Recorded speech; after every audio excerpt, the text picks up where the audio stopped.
समस्तीपुर में गुरुवार की देर रात हथियारबंद बदमाशों ने अभिषेक ट्रेडर्स नामक थोक किराना दुकान पर धावा बोला। उन्होंने दुकान की बिक्री का करीब 1.5 लाख रुपए हथियार के बल पर लूट लिए। घटना उस वक्त हुई जब देर रात किराना दुकानदार अपनी दुकान बंद कर रहे थे। लूट की पूरी घटना दुकान में लगी सीसीटीवी कैमरे में कैद हो गई। उधर घटना के बाद सूचना पर पहुंची पुलिस ने मामले की जांच शुरू कर दी है। घटना जिले के दलसिंह सराय विद्यापति नगर पथ के केवटा गांव के पास घटी है। दरअसल रात करीब 10 बजे किराना दुकानदार अभिषेक आनंद अपनी दुकान भरने के लिए हिसाबबारी कर रहे थे। इसी दौरान 2 बाइक से पहुंचे 4 बदमाशों ने हथियार के बल पर दुकान के गला में रखी बिक्री का 1.5 लाख रुपए लूट लिया। इस दौरान दुकानदार के साथ धक्का मुक्की भी की। सीसीटीवी कैमरे में कैद बदमाश सिर में मुरैठा बांधे हुए थे और हाथ में पिस्टल लहराते हुए दिख रहे थे। पैसा बैग में रखने के बाद वहां से चारों बदमाश फरार हो जाते हैं। इसी दौरान दुकान में 2 ग्राहक भी थे, जिसे बदमाशों के साथियों ने हथियार के बल पर दुकान के एक साइड में खड़ा कर दिया। लूट की घटना सीसीटीवी कैमरे में कैद हुई है, जिसमें बदमाश का भी चेहरा दिख रहा है। बदमाश की उम्र करीब 20 से 25 साल बताई गई है। दलसिंह सराय थाना अध्यक्ष सुनील कुमार ने बताया कि दुकानदार द्वारा करीब 1.5 लाख रुपए लूटे जाने की सूचना दी गई है। घटना की जानकारी के बाद पुलिस ने मामले की जाँच शुरू कर दी है। बदमाश घटना को अंजाम देने के बाद विद्यापति नगर की ओर फरार हो गए हैं। फरार हुए दिशा में लगे सीसीटीवी कैमरे को भी खंगाला जा रहा है। सिमरी थाना क्षेत्र में लूट कांड की घटित घटना में सफल उद्भेदन और संलिप्त अपराधियों की हुई गिरफ्तारी को लेकर अनुमंडल पुलिस पदाधिकारी सदर दरभंगा अमित कुमार के द्वारा आदर्श थाना लहसराय में प्रेस वार्ता कर मीडिया को तमाम बातों की जानकारी दी गई। घटना को अंजाम देने वाले गिरफ्तार सभी अपराधी 20 से 22 साल की उम्र के हैं, जिनके पास से पिस्तौल, कारतूस, मोबाइल, मोटरसाइकिल की मास्टर चाबी और कैश बरामद किया गया है। इसके साथ ही साथ इनका आपराधिक इतिहास भी खंगाला जा रहा है।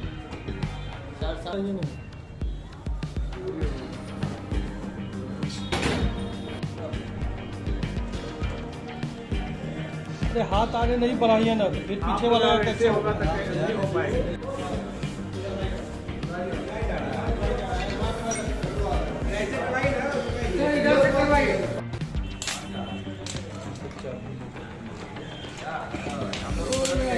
फोटो लीजिए भैया, ये है कि NH-57 पर 28 नवंबर को एक सुबह 5:30 बजे घटना घटित होती है, जिसमें गन पॉइंट पे लोगों ने सुनील कुमार मिश्रा नाम के एक व्यक्ति को बाइक से जा रहे थे।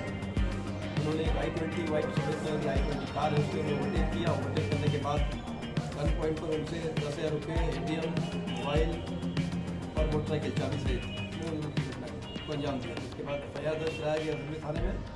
इसी कांड संख्या है 237-22, जिसके लिए 233-22 जिसके लिए पीसी ऑर्गेनाइज की।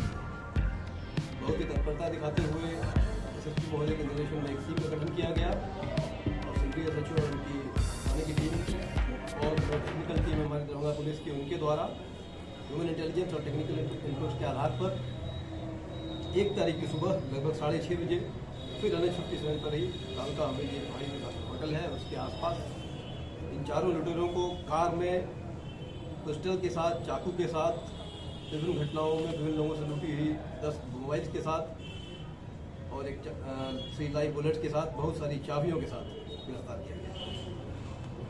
क्या कुछ आपराधिक इतिहास रहा है इन लोगों का? ये भी जांच की जा रही है इस पर। इनका आपराधिक इतिहास रहा है, विभिन्न जिलों में ये कार्यरत रहे हैं। अभी भी वर्तमान में ये मुजफ्फरपुर से आता यहाँ ट्रैवल कर रहे थे, आना जाना हो रहा था। कई सारी घटनाओं में उन्होंने जान दिया।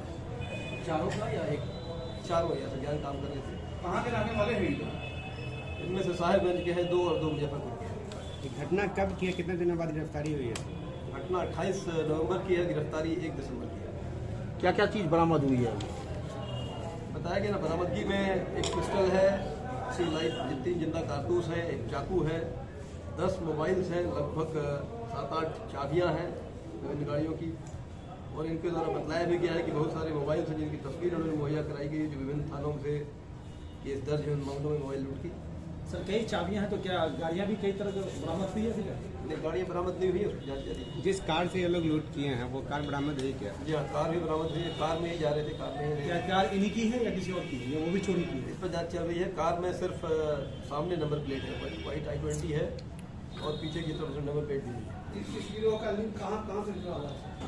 देखिए फिलहाल तो इतना लग ही रहा है कि इनका अंतर जिला गिरोह है, विशेष पूछताछ की जाएगी। इसका कोई सरदार भी है, कोई सरगना भी है, कोई नाम बताया है? अभी तक तो कुछ नहीं बताया, बाकी सिमरी थाना के SHO समझाती है, वो पूछताछ कर रहे हैं। क्या इन लोगों पे कार्रवाई की मोबाइल जाएगी? से सारी डिटेल्स निकाले जाएंगे और भी जानकारियाँ मिलने की उम्मीद है। सर, इस चंडी से शोभन गिरफ्तारी संभव हो पाई है, गश्ती हो रही और उसको ज़्यादा सघन किया जाएगा, ठंडी के दिनों में और भी ज़्यादा किया जाएगा। मुख्य सचिव बिहार आमिर सुबहानी की अध्यक्षता में 23 और 24 दिसंबर को आयोजित स्नातक स्तरीय परीक्षा को सफलतापूर्वक संपन्न कराने को लेकर बैठक आयोजित की गई। बैठक में बिहार स्टाफ सिलेक्शन कमीशन के अध्यक्ष रविंद्र कुमार ने परीक्षा की तैयारी हेतु जारी निर्देश और परीक्षा के दौरान ध्यान रखने वाली बातों से अवगत कराते हुए कहा कि इस बार प्रश्न पत्र को सुरक्षित पहुंचाने हेतु 8 लेयर का प्रयोग किया गया है। परीक्षा केंद्र के लिए 8 प्रश्न पत्रों का पैकेट भी बनाया गया है, जो परीक्षा कक्ष में 2 परीक्षार्थियों के हस्ताक्षर के उपरांत ही खोला जाएगा। जो अंतिम लेयर होगा, जिसमें एक महिला परीक्षार्थी भी रहेगी। बचे हुए प्रश्न पत्र 10 मिनट के बाद सील कर दिए जाएंगे, जिसके कारण एक भी प्रश्न पत्र बाहर नहीं रह पाएगा। उन्होंने कहा कि परीक्षा केंद्र पर महिला और पुरुष दोनों वीक्षक समान अनुपात में लगाए जाएंगे और उनका रेंडमाइजेशन किया जाएगा।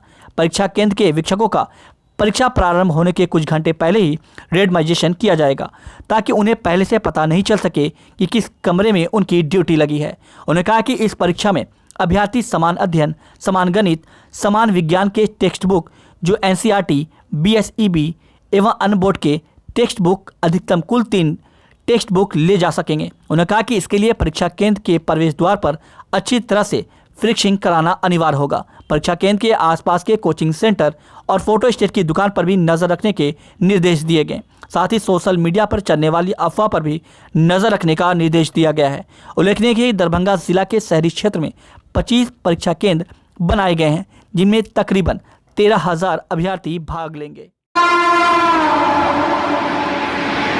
मिथिला स्टूडेंट यूनियन के द्वारा 4 दिसंबर को पटना में होने वाले पृथक मिथिला राज हेतु आंदोलन को लेकर प्रेस वार्ता का आयोजन MSU कार्यालय पर किया गया। प्रेस वार्ता का नेतृत्व कार्यालय प्रभारी मुरारी मिश्र ने किया। प्रेस वार्ता को संबोधित करते हुए प्रदेश अध्यक्ष अमित कुमार ठाकुर ने कहा कि मिथिला राज की मांग बहुत पुरानी है, लेकिन आज तक इस पर संगठित प्रयास नहीं हो सका। इस बार MSU ने संगठित प्रयास शुरू किया है। नीति आयोग की रिपोर्ट में अभी हाल में ही जारी हुई थी, जिसमें बिहार के 17 सबसे गरीब और पिछड़े जिले मिथिला क्षेत्र में है। देखिए, हम लोग का पूर्व से जो कार्यक्रम था आगामी 4 दिसंबर को पटना राजभवन मार्च को लेके, उसी को लेके आज हम लोग दरभंगा में प्रेस कॉन्फ्रेंस किए हैं और आपके माध्यम से बताना चाहता हूं कि हम लोग जिस मुद्दे को रखना चाहते हैं, हम लोग जिस मुद्दे के लिए लड़ाई लड़ना चाहते हैं, ये आज से लड़ाई नहीं लड़ने के लिए जा रहे हैं। पिछले 100 साल पूर्व से दरभंगा के महाराज इस मिथिला राज की लड़ाई को लड़ रहे थे, लेकिन आज तक कहीं ना कहीं ये लड़ाई एक मंच तक सीमित रह गया था, जिसको मिथिला स्टूडेंट यूनियन ने पिछले 6 महीने से धरातल पर उतारने का काम किया है। चाहे वो दिल्ली के 21 अगस्त की कार्यक्रम हो, जहाँ पे हम लोगों ने हजारों हजार के नौजवान तमाम मिथिला के लोगों को एकजुट करके हम लोगों ने एक शक्ति प्रदर्शन किया, वहीं हम लोग आगामी 4 दिसंबर को गांधी मैदान में एकजुट होकर गांधी मैदान से राजभवन तक हम लोग एक मार्च कर रहे हैं और उस मार्च के माध्यम से हम लोग राज्यपाल के यहाँ जाएंगे, राज्यपाल जी से मिलेंगे और उनको 10 लाख जो हम लोग का हस्ताक्षर अभियान है, उस 10 लाख हस्ताक्षर को हम लोग सौंपेंगे और उसके बाद हम लोग प्रत्येक जिला में जा जाके मिथिला राज के मुद्दे पे लोगों को जगाएंगे। जिला मुख्यालय हो, प्रखंड मुख्यालय हो, वहाँ पे हम लोग धरना प्रदर्शन करके आंदोलन करके हम लोग जो एक मिथिला राज्य, पृथक मिथिला राज बनाने की जो मंशा की है, उस पर हम लोग लगातार कार्यक्रम कर रहे हैं। आगामी 4 दिसंबर को लेकर आज का प्रेस कॉन्फ्रेंस रखा गया है। क्या सुनना हुआ? अमित कुमार ठाकुर, प्रदेश अध्यक्ष मिथिला स्टूडेंट यूनियन। देखिए, 4 दिसंबर को मिथिला स्टूडेंट यूनियन के द्वारा पटना चलो आंदोलन कार्यक्रम आहूत रखा गया है, जिसमें हम लोगों का एकमात्र अब डिमांड रह गया है कि मिथिला राज, जो सेपरेट मिथिला राज हम लोगों को मिले। दरभंगा, मधुबनी, समस्तीपुर, सहरसा, बेगूसराय, गंगा के इस पार के एरिया का आप डेवलपिंग देख लीजिएगा तो कहीं ना कहीं मगध की तुलना में हमारा डेवलपिंग बहुत कम हुआ है। और आज जो अगर बिहार का विकास की बात करेंगे तो लगता है, ऐसा प्रतीत होता है कि यह बिहार का विकास हटकर मगध का विकास हो गया है। कहीं ना कहीं मिथिला के साथ सौतेला व्यवहार किया जा रहा है। इसी के खिलाफ हम लोगों ने अलग मिथिला राज का डिमांड शुरू कर दिया है। पिछले अगस्त महीना में हम लोगों ने दिल्ली में जाकर हजारों लोगों के साथ आंदोलन करने का काम किया था। 4 दिसंबर को फिर से राजभवन मार्च करके हजारों की संख्या में हम लोग मिथिला राज का डिमांड करेंगे और साथ ही साथ आने वाला समय में मिथिला स्टूडेंट यूनियन लगातार आंदोलन करके हो, गांव मोहल्ला टोला में जाकर हो, पंचायत में जाकर हो, लोगों को जगाने का काम करेंगे और एक समय जब ऐसा आएगा कि मिथिला स्टूडेंट यूनियन अपने बलबूते यहाँ पर मिथिला राज को बनाने का काम करेगा। क्या नाम है? अमन सक्सेना, राष्ट्रीय प्रवक्ता, मिथिला स्टूडेंट यूनियन।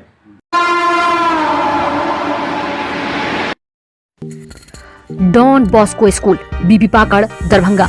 5 जनवरी 1985 को स्थापित 37 सालों से शिक्षा के क्षेत्र में शानदार सफलता देने वाला दरभंगा का एकमात्र विश्वसनीय स्कूल।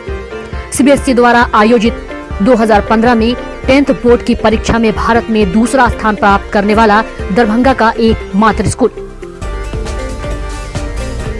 बच्चों में पूर्ण विकास हेतु समर्पित एवं अनुभवी शिक्षकों का समूह, सभी विषयों की कॉन्सेप्ट आधारित कक्षाएं, सुरक्षित एवं पूर्ण अनुशासित वातावरण, बाहरी बच्चों के लिए आवासीय व्यवस्था उपलब्ध, यातायात की सुविधा, बच्चों के पूर्ण विकास के लिए निश्चित एवं नियमित समय पर खेलकूद की व्यवस्था, विज्ञान प्रयोगशाला, कंप्यूटर लैब एवं स्मार्ट क्लासेस की व्यवस्था, सीसीटीवी की निगरानी एवं डिजिटल बायोमेट्रिक उपस्थिति की व्यवस्था, दिव्यांग बच्चों के लिए छात्रवृत्ति की व्यवस्था।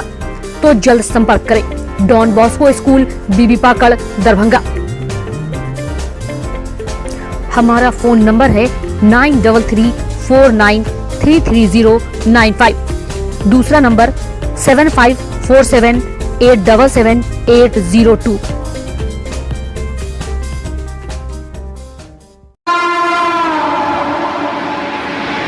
समाहरणालय अवस्थित बाबा साहेब डॉक्टर भीमराव अंबेडकर सभागार में जिला निर्वाचन पदाधिकारी सह जिलाधिकारी राजीव रोशन की अध्यक्षता में नगर निकाय चुनाव की तैयारी को लेकर बैठक की गई।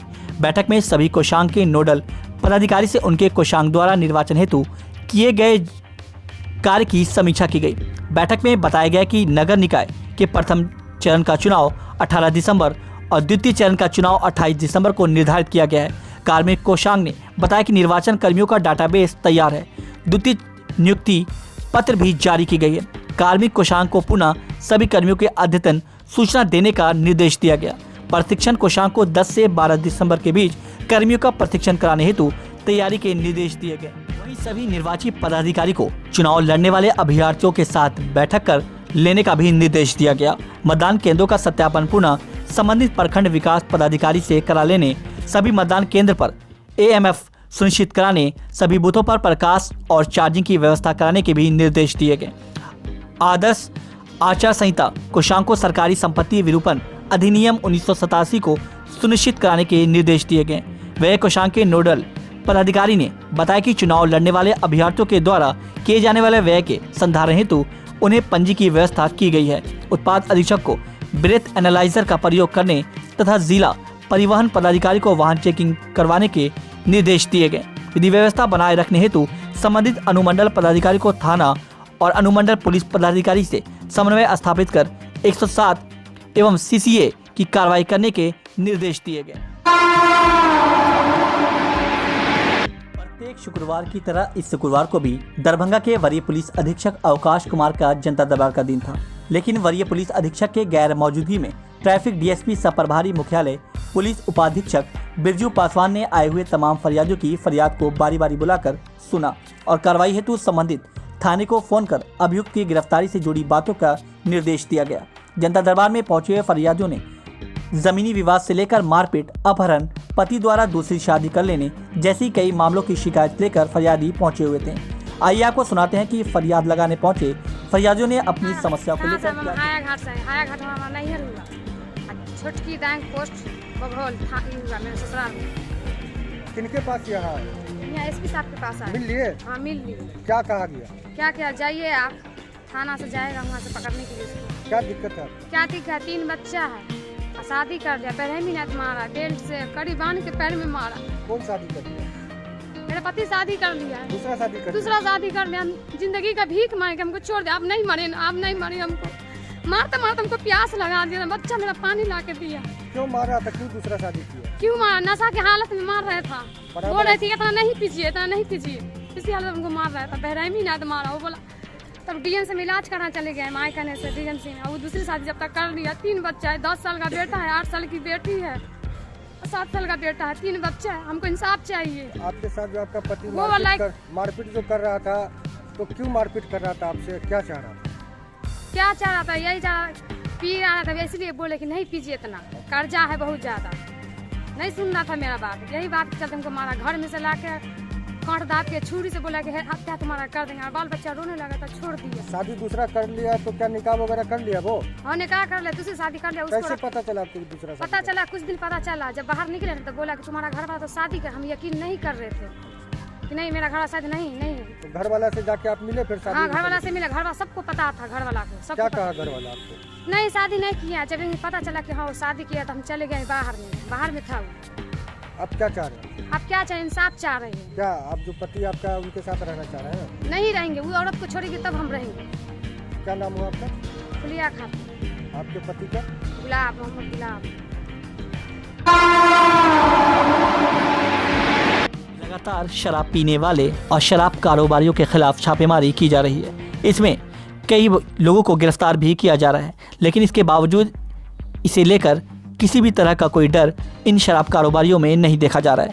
वहीं आज भी 4 लोगों की गिरफ्तारी की गई, जिसमें दरभंगा जिला के बहड़ी थाना, बहड़ा थाना, बहादुरपुर थाना, लिहासाई थाना, अलग अलग क्षेत्रों से इन लोगों की गिरफ्तारी की गई, जिसमें एक व्यक्ति ने खुद ही सरेंडर किया। इतनी छापेमारी के बावजूद भी किसी भी तरह का कोई डर इनके अंदर नहीं देखा जा रहा है। आए दिन इन लोगों की गिरफ्तारी की जा रही है। आइए आपको सुनाते हैं कि गिरफ्तारी को लेकर क्या कुछ जानकारी दी गई। थाना कौन सा हुआ? बहेरी थाना, लेकिन हमारा अपना थाना बहेरा हुआ। अच्छा, पीने के मामले में लाए गए हैं आप? जी, लेकिन हम किसी अपने रिश्तेदार के घर पे आए हुए थे। वही पिए थे? वहीं पे थोड़ा सा घर पे ही पिए और खाना खाने के लिए होटल में आए थे। तो हमको पेट्रोल ने मारी, उठा लिया। कौन सा शराब पिए थे?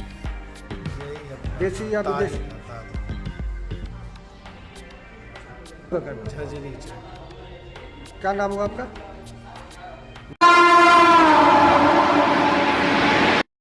New horizon public school with hostel, Alafganj, Kadrabad, Darbhanga. CBSE affiliated school up to +2 level. Trained, experienced and well qualified teacher team. Training regarding innovative and creative skills. Special debit class for weaker students. Online and offline mode teaching. Maintaining English spoken environment. Audit visual classroom. Well furnished computer lab. Well furnished laboratory for physics, chemistry, biology and math. Extra large library with reading room. Large playground. Training of shooting including different sports and game. Admission and registration for session 2020-23 for beginner to the class 11 is in progress. Welcome to NHPS.